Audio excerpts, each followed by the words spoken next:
நாமம் மகிமைப்படுவதாக. இன்றைக்கு தேவன் நமக்கு கொடுக்கிற வேதவசனம், தரியுவின் ராஜ்யபார காலத்திலும் பெர்சியனாகிய கோரேசுடைய ராஜ்யபார காலத்திலும் தானியேலின் காரியம் ஜெயமாயிருந்தது.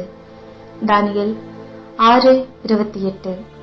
தானியேலின் காரியம் ஜெயமாயிருந்ததற்கான காரணங்களை பார்த்து நம்மையும் மாற்றிக்கொண்டால் நம்முடைய காரியமும் ஜெயமாகும்படி கர்த்தர் உதவி செய்வார். முதலாவது, தானியேலின் பரிசுத்தம். தானியேல் 1ஆம் அதிகாரத்தில் அந்நிய தேசத்தில் ராஜாக்களின் உணவை சாப்பிடாமல் பரிசுத்தத்தில் வைராக்கியமாயிருந்தார்.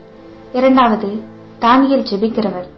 தானியேல் 6:10 அடிமைத்தனத்தின் போதும் பெரிய பதவியில் இருக்கும் போதும் தன்னுடைய அலுவல்களிலும் அந்தி சந்தி மத்தியான வேலைகளில் ஜெபிக்கிறவராயிருந்தார்.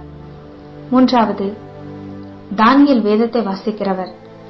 தானியேல் 9:2 எரேமியா புத்தகத்தை வாசித்து 70 வருட அடிமைத்தனத்தையும் அதன் பின்பான விடுதலையையும் வாசித்து அறிந்து ஜெபித்தார்.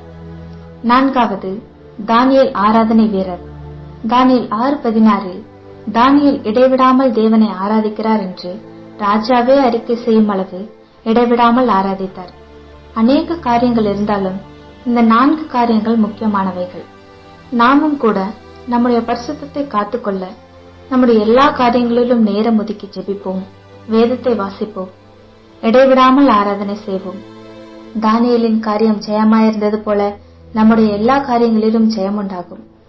இன்றைக்கும் உங்கள் காரியத்தில் ஜெயமுண்டாகும். விசுவாசித்து கேட்டதன்படி நடப்போம்.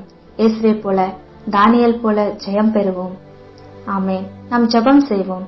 அன்புள்ள இயேசப்பா, பரிசுத்தம், ஜெபம், வேத வாசிப்பு, ஆராதனை போன்ற காரியங்களால் தானியேலின் காரியம் ஜெயமாயிருந்தது.